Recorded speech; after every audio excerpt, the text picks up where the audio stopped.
Ready? Okay. All is vanity.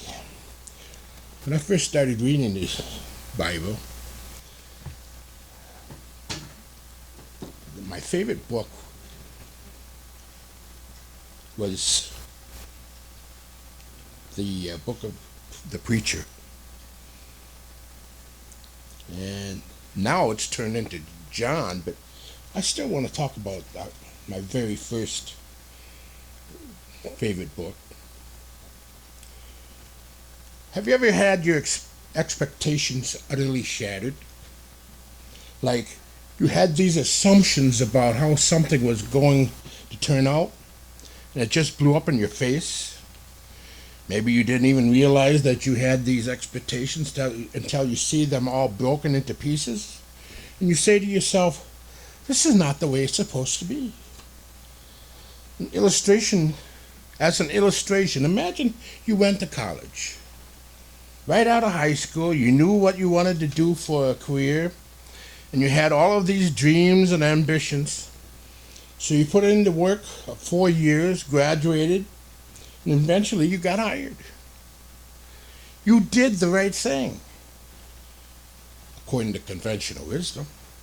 But it turns out that you hate your job. Now you're in debt. You aren't paid enough, and you feel unfulfilled. And just to add insult to injury, your boss's nephew, who has way less qualifications as you do, gets the promotion you deserve. If this were you, and for some of you this illustration might seem too real, you would probably feel ripped off, wouldn't you? All of that energy, all of that time, and all that effort you put into school did not give you what you want. It did not give you what you thought it would be. Without even realizing it, we all have certain expectations that we bring to our lives. Many of these expectations are reasonable and based on wisdom. For example, if I do the right thing and I work hard, and I can expect good things to come my way. It's perfectly reasonable to think that. In fact, in the book of Proverbs is full of this type of wisdom. According to Proverbs 22 verse 6, if you train up your children in the way they should go, they will not depart when they get old. Proverbs 31:28 says that excellent wives will receive praise from their husbands. Proverbs 3 verse 5 through 8 says that trusting in Yahweh and turning away from evil will make your body healthy and give you strong bones. Proverbs 10:27 says that the one who fears Yahweh will have a prolonged life. This is sound wisdom. And we as believers receive this wisdom. We try to be diligent and right, raising our kids right, being a good spouse, and living our lives in fear of Yahweh. A big reason we do this is because we recognize that we can expect good things to come our way when we do the right thing and when we work hard. But then something happens. Your son or daughter grows up and wants nothing to do with you or Elohim. They depart from the values that you raised them with. The husband you loved and served as a faithful Proverbs 31 wife does not praise you. In fact, he left you for someone else. You trusted in Yahweh your whole life and tried to live a healthy lifestyle, but you've been diagnosed with a chronic illness. Someone you know and loved, a good, godly man who feared Yahweh, died young and unexpectedly, leaving behind his young family in bitter grief and heartache. When we see and experience these things and our expectations about how life is supposed to be are shattered, it's easy to blame Elohim. How could you allow this to happen, Yahweh? I faithfully served you. We cry out, Some people even walk away from their faith entirely because they can't reconcile their expectations with their experience. And I've seen this. It's jarring when we still get burned, even though we did everything right. If righteousness and hard work do not guarantee happiness and prosperity, then what should we do with our lives? Do our lives have any real meaning? What's the point? The book of Ecclesiastes addresses this tension between how we might think life should be and how life really is. And it offers us a different way to think about it. Ecclesiastes gives us some wisdom on how we can function despite all the uncertainty and confusion we experience under the sun. So let's dive into some passages of this book and see what we can learn. First, in Ecclesiastes chapter 1, verses 1 and 2, the words of the preacher, the son of David, king in Jerusalem. Vanity of vanities, says the preacher. Vanity of vanities, vanities, all is vanity. So who is this preacher? The son of David. Traditionally, he is identified as King Solomon. Regardless, what's most interesting about the book of Ecclesiastes is that there are two people speaking to us here. The preacher in the book is not actually the same person as the author. He's a character in the narrative. The author, who is anonymous, introduces the preacher in verse 1. And then the preacher takes over for almost the entire rest of the book. That's why in verse 2 reads, Vanity of vanities, says the preacher. In the last chapter, the preacher's speech concludes in the same way. Ecclesiastes 12:8, Vanity of vanities, says the preacher, all is vanity. After the preacher concludes his speech, now the book's author spends a few verses evaluating the preacher's message. Ecclesiastes 12, verse 9 through 14. Besides being wise, the spokesman also taught the people what he knew. He very carefully thought about it, studied it, and arranged it in many proverbs. The spokesman tried to find just the right words. He wrote the words of truth very carefully. Words from wise people are like spurs. They collect. Sayings are like nails that have been driven in firmly. They come from one shepherd. Be warned, my children, against anything more than these. People never stop writing books. Too much studying will weary out your body. After having heard it all, this is the conclusion. Fear Elohim, keep his commands, because this applies to everyone. Elohim will certainly judge everything that is done. This includes every secret thing, whether it is good or bad. So regardless of who the preacher is, he is not the author of the book, but rather a character. The author introduces this preacher to us, gives him the floor, so to speak, and then shares some concluding thoughts on the preacher's message. Once again, this preacher is a son of David, king in Jerusalem. This identification is why the preacher is traditionally understood to be Solomon, perhaps writing in his old age, even though the book never explicitly mentions Solomon. Regardless, the author of the book invites us to examine life from the perspective of this preacher, this Solomon character, if you will. And as king of Jerusalem, this character has had all the experiences and opportunities one could imagine and is thus able to speak to life's biggest question.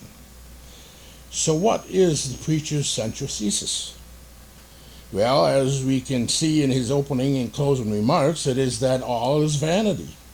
Now, this word vanity is repeated numerous times throughout the book. Other translations render it as meaningless or futility. In Hebrew, the word is hevel, Hevel, which literally means breath or smoke. The preacher uses this word hevel as a metaphor to describe life. Life is fleeting, like mist. It's here for a moment and then gone.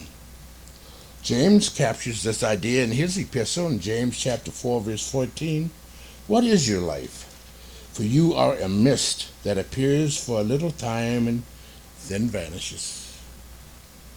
Hevel can also mean enigmatic. The preacher describes life as unpredictable, elusive, like smoke. You can see it, there it is, but the moment you try to grasp it, it's gone. As soon as you think you have everything figured out, you realize you don't. And here's a passage that expresses this idea. In Ecclesiastes 8 verse 14. There is a vanity, the word hevel, that takes place on earth, that there are righteous people to whom it happens according to the deeds of the wicked, and there are wicked people to whom it happens according to the deeds of the righteous. I said that this also is vanity, the word hevel. We read this and we immediately recognize that this isn't the way it should be. Wicked people should get bad results from their bad behavior, and righteous people should get good results from their good behavior. That's justice. In another passage, the preacher notes that he has seen good people die young and horrible people live long lives. Ecclesiastes 7:15. In my vain life I have seen everything. There is a righteous man who perishes in his righteousness. There is a wicked man who prolongs his life in his evil doing. Once again, we read this and immediately recognize the apparent injustice of it all. Shouldn't we expect good people to live long lives? After all, isn't that what Proverbs says? Proverbs 10, verse 27. The fear of Yahweh prolongs life, but the years of the wicked will be short. So what's going on? Does Ecclesiastes and Proverbs disagree? Well, no, that would be overly simplistic. The book of Proverbs should not be taken as a book of promises.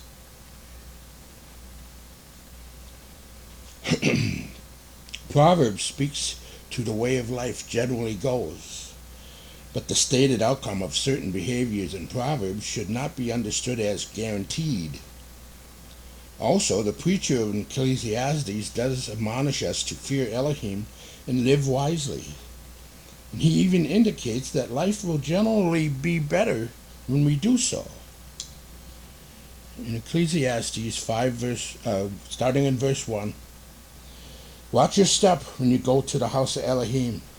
It is better to go there and listen than to bring the sacrifices fools bring. Fools are unaware that they are doing something evil. Don't be in a hurry to talk. Don't be eager to speak in the presence of Elohim, since Elohim is in heaven and you are on earth.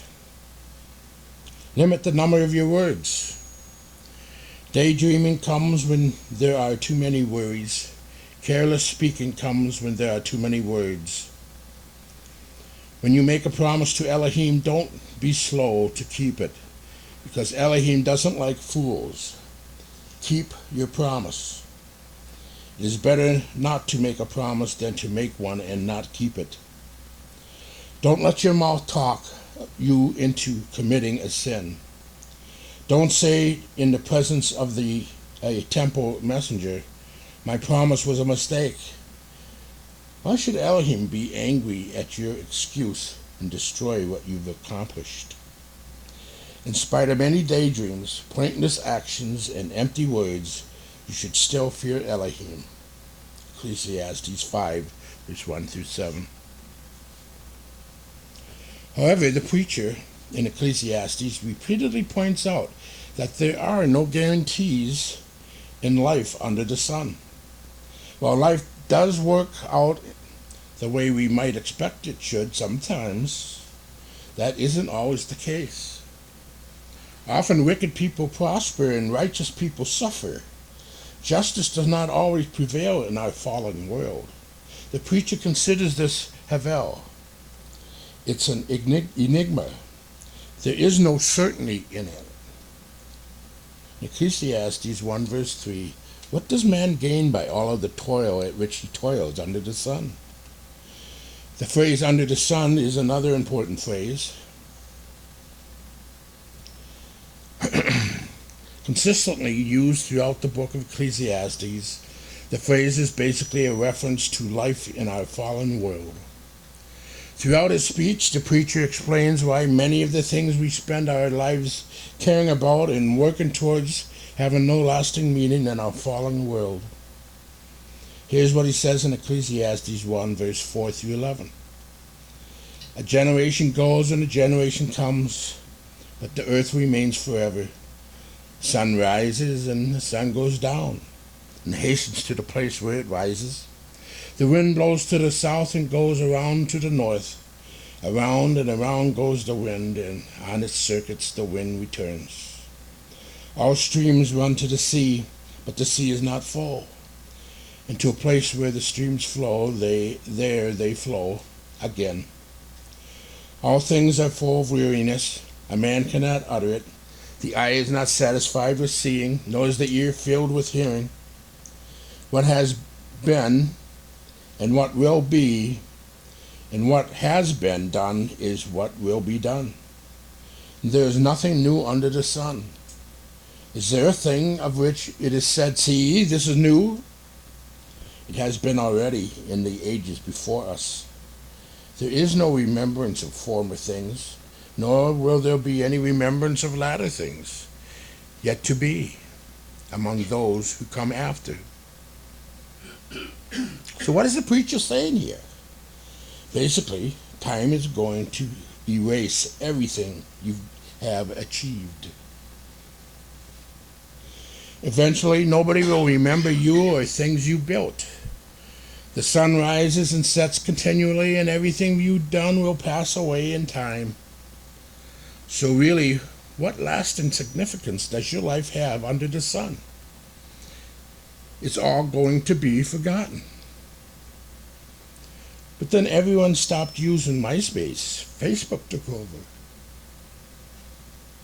MySpace became irrelevant.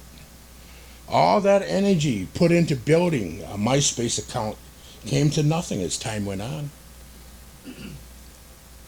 Same thing is going to happen with these newer social media platforms. TikTok videos you made went viral. Nobody will remember that in 100 years from now. TikTok won't even be a thing anymore.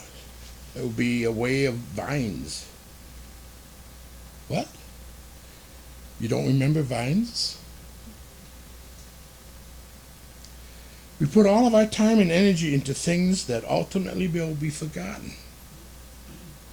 We build successful businesses and careers. We write and publish books. We work to preserve endangered species, and we build up a tolerance to spicy food so that we can eat the world's hottest pepper and get our picture put up on the wall at the restaurant.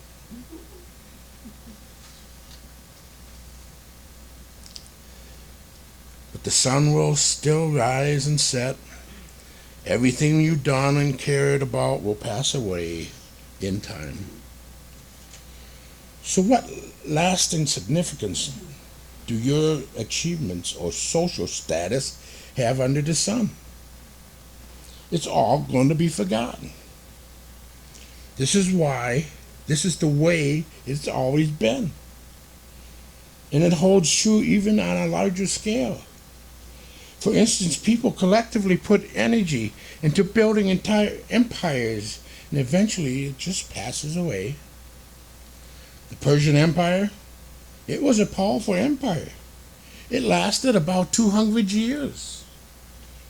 The Persians controlled basically the entire Middle East. They were the premier power of the world, just like the United States was in the 20th century. But most people today don't know anything about the Persians, let alone our own country. They were conquered by Alexander the Great, and after Alexander the Great death, his own empire was then torn apart by a series of civil wars fought between his successors. Empires rise and fall. Given enough time, even the greatest accomplishments of humanity, individually and collectively, will pass away. And if that's not depressing enough, the preacher reminds us of another reason that life under the sun has no real lasting significance. You are going to die. Ecclesiastes 2, verse 14 through 17. The wise person has his eyes in his head, but the fool walks in darkness. And yet I perceive that the same event happens to all of them. Then I said in my heart, what happens to the fool will happen to me also. Why then have I been so very wise? And I said in my heart that this also is vanity. For the wise, as of the fool, there are no enduring remembrance, seeing that in the days to come all will have been long forgotten. How the wise dies just like the fool. So I hated life, because what is done under the sun was grievous to me. For all is vanity and a striving after wind. So what is the preacher saying here? Basically, whether you are wise, foolish, rich, or poor, you are going to die and can't escape it. Also, you're a famous Instagram influencer. Good for you. You're still going to die. You're a record-holding professional baseball player with countless fans. You're the same fate as everyone else. Death comes to us all. Within this framework, the preacher examines all the things we put our time and energy into to try to find meaning in life under the sun. First, he considers pleasure and wealth. The preacher drinks wine, laughs, builds great works, acquires great possessions, enriches and enjoys all the pleasures that life has to offer in hopes that he might find some gain in it. Ecclesiastes 2, starting in verse 1. I thought to myself, now I want to experiment with pleasure and enjoy it myself. But even this way was pointless.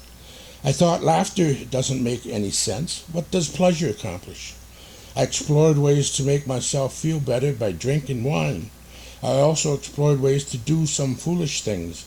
During all that time, wisdom continued to control my mind, and I was able to determine whether this was good for mortals to do during their brief lives under heaven.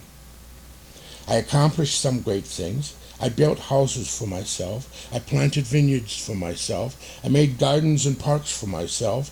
I planted every kind of fruit tree in them. I made pools of water and forests of growing trees. I bought male and female slaves. In addition, slaves were born in my household. I owned more herds and flocks than anyone in Jerusalem before me.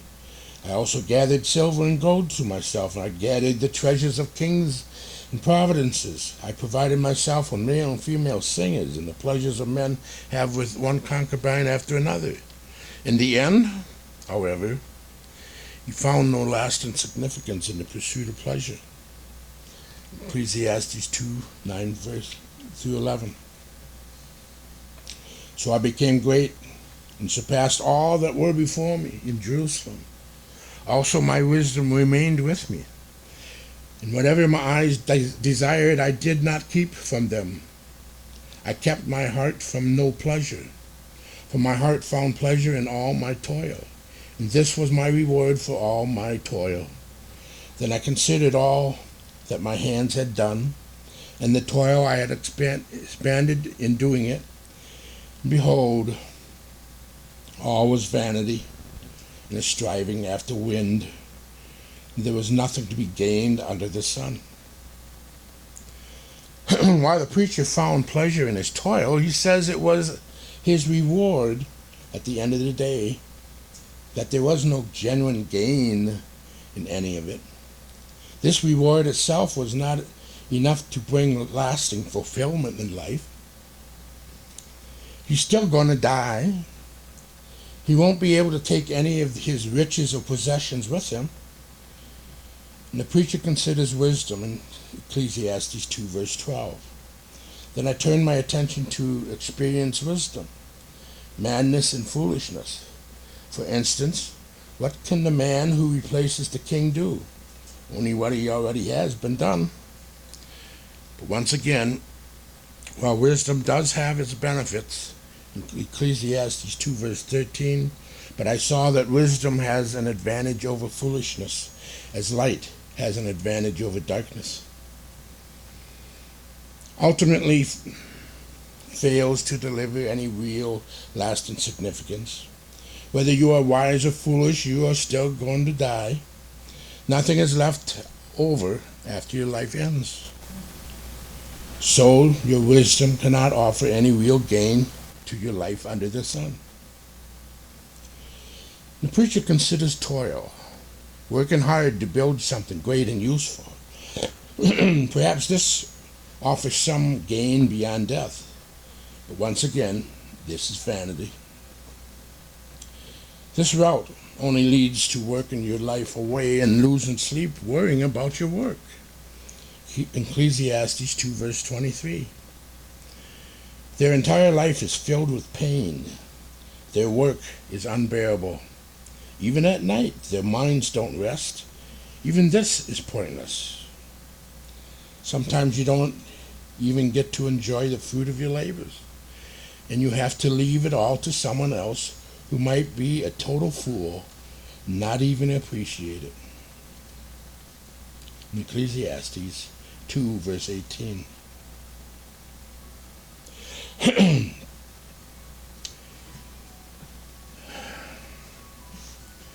I came to hate everything for which I had worked so hard under the sun, because I will have to leave it to the person who replaces me. Who knows whether that person will be wise or foolish? He will still have control over everything under the sun for which I worked so hard and used my wisdom. Even this is pointless. Then I fell into despair, and everything for which I had worked so hard under the sun. Here is someone who had worked hard with wisdom, knowledge, and skill, yet he must turn over his estate to someone else who didn't work for it. Even this is pointless and a terrible tragedy. So what's the answer? How do we find lasting significance in this life under the sun? Well, as we mentioned earlier, the preacher does admonish us to live according to the wisdom and the fear of Yahweh. Generally, life will be better. But once again, this is also vanity. Why? Because doing the right thing does not guarantee that you will have a good life. In fact, there is a strong possibility that your life will get worse.